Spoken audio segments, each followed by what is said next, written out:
Hello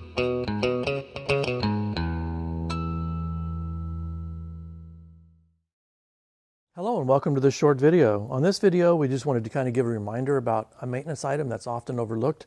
This is our 1995 Mercedes S320 with the 6-cylinder engine.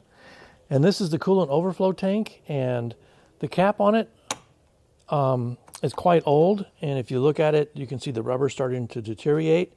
Also, the spring pressure on it is very weak.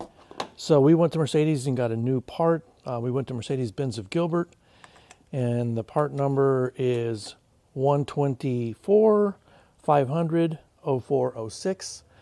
And so you put the new cap on, goes on quite easily, and now your pressurization system should be good. So that's something you should change about every 3 to 5 years. Just wanted to make a quick reminder. Thanks for watching.